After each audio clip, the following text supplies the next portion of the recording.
ಕೋರ್ಟ್ನಲ್ಲಿ ಹೇಳ್ತಾರೆ ಕೆಎಡಿಬಿ ಅವರು ಮತ್ತೆ ನೈಸ್ ಕಂಪನಿ ಮಾಲೀಕ ಕೆಎಡಿಬಿಯ ಇರ್ತಕ್ಕಂಥ ಆಕ್ಟ್ ಏನಿದೆ, ನಾವು ಯಾವ ಒಂದು ಭೂಮಿನ ರೈತರ ಭೂಮಿನ ವಶಪಡಿಸ್ಕೊತೀವಿ ಅದು ತಕ್ಷಣಕ್ಕೆ ನಮ್ಮ ರಾಜ್ಯ ಸರ್ಕಾರದ ಆಸ್ತಿ. ನಾವು ಯಾವಾಗ ಬೇಕಾದರೂ ದುಡ್ಡು ಕೊಡಬಹುದು, 10 ವರ್ಷ ಆಗಬಹುದು, 20 ವರ್ಷ ಆಗಬಹುದು, ನಮಗೆ ಆ ಪವರ್ ಇದೆ ಅಂತ ಹೇಳಿ ಕೋರ್ಟ್ ಮುಂದೆ ಹೇಳ್ತಾರೆ. ಈ ಭಾಗದ ನನ್ನ ರೈತ ಬಂಧುಗಳು ಯಾವ ಹೋರಾಟ ಮಾಡ್ತಾ ಇದ್ದೀರಿ, ಆ ಪರಿಸ್ಥಿತಿಗೆ ನಿಮ್ಮನ್ನು ದೂಡ್ತಾರೆ. ಈಗೇನೋ 4 ಜನಕ್ಕೆ ಮಿಠಾಯಿ ಹಂಚವ್ರೆ ನೋಡ್ತಾ ಇದ್ದೀನಿ. ಕೆಂಪೈನಪಾಳ್ಯದಲ್ಲಿ ಮತ್ತಿನ ಯಾವ್ದು ಒಡೆರಳ್ಳಿನ ಅಲ್ಲಿ ಆರೋಹಳ್ಳಿಗೆ ಬರುತ್ತೆ, ಆ ಭಾಗದಲ್ಲಿ 4 ಜನ 5 ಜನಕ್ಕೆ 3 ಗುಂಟೆ 4 ಗುಂಟೆಗೆ ಇವತ್ತು ಏನು ಚೆಕ್ ಕೊಟ್ಟಿದ್ದೀವಿ ಅಂತ ಹೇಳಿ ಮಾಧ್ಯಮದ ಸ್ನೇಹಿತರ ಮುಂದೆ ಯಾರಪ್ಪ ಇವ್ರಿಗೆ ಪವರ್ ಕೊಟ್ಟಿರೋದು? ಕಚೇರಿಲಿ ಕೂತ್ಕೊಂಡು ಅಧಿಕಾರಿಗಳ ಮುಖಾಂತರ ಅವ್ರ ಅಕೌಂಟಿಗೆ ಚೆಕ್ ಹೋಗಬೇಕು, ಬೀದಿಲಿ ಚೆಕ್ ಹಿಡ್ಕೊಂಡ್ಬಿಟ್ಟು ಚೆಕ್ ಕೊಟ್ಟಿದ್ದೀನಿ ನೋಡಿ ಇದನ್ನ ಹೇಳ್ಕೊಂಡು ಯಾವ ವ್ಯಾಪಾರ ಮಾಡಕ್ ಹೊರಟಿದ್ದೀರಪ್ಪ? ಇಲ್ಲಿ ಅಶೋಕ್ ಅವರೊಂದು ಮಾತು ಹೇಳಿದ್ರಲ್ಲ, ಅರ್ಥ ಮಾಡ್ಕೊಳ್ಳಿ. ಇವತ್ತು ಯಾವ ನೈಸ್ ಪ್ರಾಜೆಕ್ಟು ಇವತ್ತು ಹೇಳ್ತಾರೆ ದೇವೇಗೌಡರು ಕೂಸು ಅಂತಾರೆ. ಹೌದಪ್ಪ, ದೇವೇಗೌಡರು ಕೂಸೆ ಅದು. ದೇವೇಗೌಡರು ರೈತರ ಭೂಮಿನ ಇವತ್ತು ಕಾನೂನು ಬಾಹಿರವಾಗಿ ವಶಪಡಿಸ್ಕೊಂಡು ಮಾಡಿ ಅಂತ ಹೇಳಿಲ್ಲ. ಆ ಕಂಪನಿಗೆ ಹೇಳಿದ್ರು ಯಾವುದೇ ರೀತಿಯಲ್ಲಿ ಸರ್ಕಾರದಿಂದ 1 ನಯಾ ಪೈಸಾ ಕೊಡಲ್ಲ, ಆ ದುಡ್ಡನ್ನ ನೀನೇ ಇನ್ವೆಸ್ಟ್ಮೆಂಟ್ ಮಾಡಬೇಕು ಅಂತ ಹೇಳಿದ್ರು. ಆಮೇಲೆ ಬಂದಂತ ಸರ್ಕಾರಗಳಲ್ಲಿ ಇವರು ಏನೇನು ಬದಲಾವಣೆ ಮಾಡ್ಕೊಂಡ್ರು, ಅದರ ಮುಖಾಂತರ ರೈತರ ಭೂಮಿ ಎಲ್ಲ ಸರ್ಕಾರಿ ಭೂಮಿನ ಕೊಟ್ರು. ಸರ್ಕಾರಿ ಭೂಮಿನ ತಗೊಂಡೋಗಿ ಫ್ಲೆಡ್ಜ್ ಮಾಡ್ದ ಅವನು. ICIC ಬ್ಯಾಂಕಿಗೆ ಕೊಟ್ಟು ಅಲ್ಲಿ 150 ಕೋಟಿ ಸರ್ಕಾರದ ಆಸ್ತಿ ತಗೊಂಡೋಗಿ ಮಾರ್ಟ್ಗೇಜ್ ಮಾಡಿ 150 ಕೋಟಿ ತಂದು ಸರ್ಕಾರಿ ಕಟ್ಟದ, ಸರ್ಕಾರದ ಭೂಮಿ ತಗೊಂಡು. ಇದು ನಡ್ಕೊಂಡ್ ಬಂದಿರೋದು ಹಲವಾರು ವಿಷಯ ಇದೆ. ನಾನು ಅದರ ಬಗ್ಗೆ ಈಗ ಮಾತನಾಡಲ್ಲ. ಯಾವ ಕೋರ್ಟ್ನಲ್ಲಿ ಮೊನ್ನೆ ದಿನ ಹೇಳಿದ್ದಾರೆ, ಈ ಟೋಲ್ನಲ್ಲಿ ಹಣ ಏನು ಸಂಗ್ರಹ ಮಾಡ್ತಾ ಇದ್ದಾನೆ ಅವನಿಗೆ ಯಾವುದೇ ಅಧಿಕಾರ ಇಲ್ಲ. ಟೋಲ್ನ ಕಟ್ತಾ ಇರ್ತಕ್ಕಂಥ ಹಣ ಏನಿದೆ ಈ ಸರ್ಕಾರ ಅವರ ಜೊತೆ ಶಾಮೀಲಾಗಿದ್ದಾರೆ, ಇದನ್ನ ನಿಲ್ಲಿಸಬೇಕು ಅನ್ನೋದನ್ನ ನಾನು ಹೇಳ್ತಿಲ್ಲ. ಈ ರಾಜ್ಯದ ಗೌರವಾನ್ವಿತ ಹೈಕೋರ್ಟ್ನಲ್ಲಿ ತೀರ್ಪು ಕೊಟ್ಟಿರ್ತಕ್ಕಂಥದ್ದು.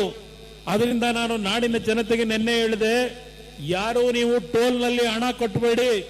ಇವತ್ತು ಈ ವಿಷಯದಲ್ಲಿ ಯಾವ ತೀರ್ಪು ಬಂದಿದೆ ಅದನ್ನ ಇವತ್ತು ಫಾಲೋ ಮಾಡಬೇಕು ಅಂತ ಹೇಳಿದ್ದೇನೆ. ಯಾರು ಹಣ ಕಟ್ಟಬೇಕಾದ ಅವಶ್ಯಕತೆ ಇಲ್ಲ. ಈಗ ಅಶೋಕ್ ಅವರು ಹೇಳಿದ್ರಲ್ಲ, ಆ ನೈಸ್ದು ಅಸೆಂಬ್ಲಿಲಿ ಅಶೋಕ್, ನಿಮ್ಮ ಗಮನಕ್ಕೆ ನಾನು ತರ್ಲಿಕ್ಕೆ ಬಯಸ್ತೀನಿ. 11/6/2006 ನಮ್ಮ ಬಿಡದಿ ಭಾಗಕ್ಕೆ ಪ್ರವಾಸ ಮಾಡಿದ್ದಾರೆ ಅವರೆಲ್ಲ. ನಮ್ಮ ಬಿಡದಿ ರೈತರನ್ನ ಭೇಟಿ ಮಾಡಿದ್ದಾರೆ, ಬೈರಮಂಗಲ ಎಲ್ಲ ಭಾಗದಲ್ಲಿ. 11/6/2006 ಬಂದು ಇಲ್ಲಿ ಪ್ರದೇಶದಲ್ಲಿ ಏನೆಲ್ಲ ನಿಮ್ಮ ಹತ್ರ ಮಾಹಿತಿ ತಗೊಂಡ್ರು. ಈ ವ್ಯಾಪ್ತಿಯಲ್ಲಿ 6,959 ಎಕರೆ ಖಾಸಗಿ ಜಮೀನು ಅಂದ್ರೆ ರೈತರದು, ಸರ್ಕಾರಿ ಜಮೀನು 2,725, ಒಟ್ಟು 9,684 ಎಕರೆ. ಇದನ್ನ ಶಿವಕುಮಾರ್ ಕೊಟ್ಟಿರೋ ವರದಿ. ಈ 2,725 ಎಕರೆ ಹೇಳೋರಲ್ಲ ಇಲ್ಲಿ 2006ರಲ್ಲಿ, ಈ 2,000 ಎಕರೆ ಎಲ್ಲೋಯ್ತು? ಈಗ ನೋಟಿಫಿಕೇಶನ್ ಮಾಡಿದಿರಲ್ಲ, ಸರ್ಕಾರದ ಭೂಮಿ ಯಾರ್ಯಾರಿಗೆ ಕೊಟ್ರಿ 2,000 ಎಕರೆ? ಇದು ಒಂದು ಭಾಗ ಇರಲಿ. ಅದರ ಜೊತೆಗೆ ಅವ್ರು ಹೇಳ್ತಾರೆ, ಇಲ್ಲಿ 18,000 ಜನಸಂಖ್ಯೆ ಇದೆ, 3,000 ಮನೆ ಇದೆ, 1,56,000 ತೆಂಗಿನ ಗಿಡ, 48,886 ಅಡಿಕೆ ಗಿಡ, 34,813 ಇತರೆ ಮರ, 28,275 ಮಾವಿನ ಮರ, 6,003 ಹುಣಸೆ ಮರ, 48,000 ತೇಗದ ಮರ, 13,000 ಬೇವಿನ ಮರ, ಇವೆಲ್ಲ ಇದೆ ಅಂತ ಹೇಳೋದ್ರ ಜೊತೆಗೆ 1,130 ಎಕರೆ ರಾಗಿ, 716 ಎಕರೆ ಭತ್ತ, 484 ಎಕರೆ ಕಬ್ಬು, 248 ಎಕರೆ ತರಕಾರಿ, 661 ಎಕರೆ ರೇಷ್ಮೆ, 227 ಎಕರೆ ಬಾಳೆ ಬೆಳೆ. ಇದು ನಾನು ಕೊಡ್ತಾ ಇರೋದಲ್ಲಪ್ಪ, ಇದು ಯಾರಪ್ಪ ಮಿನಿಸ್ಟ್ರು ಅಂದಲ್ಲಪ್ಪ ಲೀಡ್ರೆ ಮಾಗಡಿ, ನಮ್ಮ ಮಂಜಣ್ಣ ಮಿನಿಸ್ಟ್ರು. ಅಯ್ಯೋ, ನಾವು ಕಾಣದೇ ಇರೋದ, ನಾವು ಕಾಣದಿರ ಅಶೋಕ, ನಾನು ಕಾಣದೇ ಇರೋ ಮಂತ್ರಿಗಿರಿನ, ನಾವು ಕಾಣದೇ ಇರೋ ಮಂತ್ರಿಗಿರಿನ. ಏನದೇನು ಕೊಂಬಿದೆಯಾ ಮಂತ್ರಿಗಿರಿ? ಸ್ಪೆಷಲ್ ಆಗಿ ಕೊಂಬಿದೆಯಾ? ಮಾತಾಡಬೇಕಾದ್ರೆ ಸ್ವಲ್ಪ ವಿಷಯ ತಿಳ್ಕೊಂಡು ಮಾತಾಡು. ಅದೆಲ್ಲ ಹೆಂಡದ ಅಂಗಡಿ ಮುಂದೆ ಕೂತ್ಕೊಂಡು ಮಾತಾಡ್ತಾರಲ್ಲ, ಅದೆಲ್ಲ ಮಾತಾಡೋದು, ಅದನ್ನೆಲ್ಲ ಮಾತಾಡೋದು. ಇಲ್ಲಿ ಏನು ಹೇಳಿದಿರಪ್ಪ, ಈ ವ್ಯಾಪ್ತಿಗೆ ಬರುವ ಗ್ರಾಮಗಳಿಗೆ ಸಮಿತಿಯು ಭೇಟಿ ನೀಡಿ ಆ ಸಂದರ್ಭದಲ್ಲಿ ಸಾರ್ವಜನಿಕ ಸಭೆಯಲ್ಲಿ ರೈತರು, ಕೂಲಿ ಕಾರ್ಮಿಕರು ಹಾಗೂ ಸಾರ್ವಜನಿಕರೊಂದಿಗೆ ಸಮಾಲೋಚಿಸಿ ಅವರ ಅಭಿಪ್ರಾಯಗಳನ್ನು ಸಂಗ್ರಹಿಸಲಾಯಿತು. ಕೆಲವು ಜಮೀನುಗಳಿಗೆ ಖುದ್ದು ಭೇಟಿ ನೀಡಿ ತೆಂಗಿನ ತೋಟ, ತರಕಾರಿ ತೋಟಗಳನ್ನು ವೀಕ್ಷಿಸಿ ಕಾರ್ಯನಿರತ ಕೃಷಿಕರೊಂದಿಗೆ ಸಂವಾದ ನಡೆಸಿ ವಸ್ತುಸ್ಥಿತಿಯನ್ನು ಮನವರಿಕೆ ಮಾಡಿಕೊಳ್ಳಲಾಯಿತು.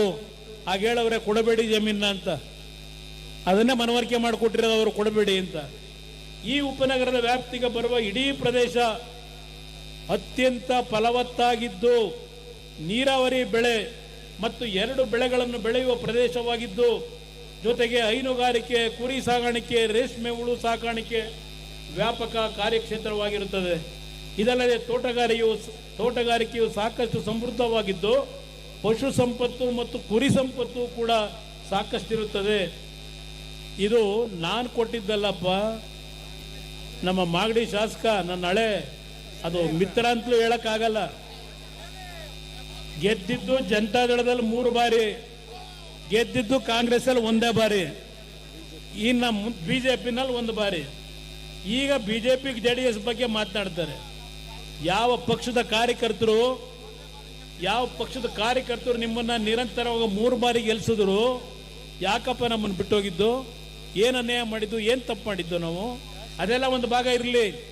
ಇದನ್ನ ಯಾಕೆ ಹೇಳ್ತಾ ಇದ್ದೇನೆ, ಇದು ಕಾಂಗ್ರೆಸ್ ಸರ್ ಕೊಟ್ಟಿರೋದಪ್ಪ. ಇವತ್ತೇನು ಅಡ್ವರ್ಟೈಸ್ಮೆಂಟ್ ಕೊಟ್ಟಿದ್ದೀರಲ್ಲ ಫುಲ್ ಪೇಜು, ಅದು ಅವ್ರಿಗೆ ಯೋಗ್ಯತೆ ಇಲ್ಲ ಅಡ್ವರ್ಟೈಸ್ಮೆಂಟ್ ಕೊಡ್ಲಿಕ್ಕೆ. ಇಲ್ಲೆಲ್ಲ ಇನ್ನೊಬ್ಬ ನಮ್ಮ ಹಳೆ ಸ್ನೇಹಿತ ಇಲ್ಲಿ ಹೊಸೂರ್ನ ಇಲ್ಲಿ ರೈತ ಅಂತ ಹೇಳ್ತಾರಲ್ಲ, ಹೊಸೂರ್ನ ಒಬ್ಬ ವ್ಯಕ್ತಿ ಕೈನಲ್ಲಿ ಅಡ್ವರ್ಟೈಸ್ಮೆಂಟ್. ಇವ್ರ ಯೋಗ್ಯತೆಗೆ, ಇವ್ರು ಕಾಂಗ್ರೆಸ್ ಪಕ್ಷದಿಂದ ಕೂಡ ಯೋಗ್ಯತೆ ಇಲ್ಲ ಇವರಿಗೆ. ಇದು ಅವ್ರು ಕೊಟ್ಟಿರೋ ಅಡ್ವರ್ಟೈಸ್ಮೆಂಟ್. ಅದರಿಂದ ಇವತ್ತು ನಾನು ಭಾಷಣ ಮಾಡ್ಲಿಕ್ಕೆ ಹೋಗಲ್ಲ. ವಿಧಾನಸಭೆ ಕಲಾಪದಲ್ಲಿ ಈ ಎಲ್ಲ ವಿಷಯಗಳನ್ನ ನಿಮ್ಮ ಮುಂದೆ ತರ್ತೀವಿ, ಈ ಸರ್ಕಾರದ ಮುಂದೆ.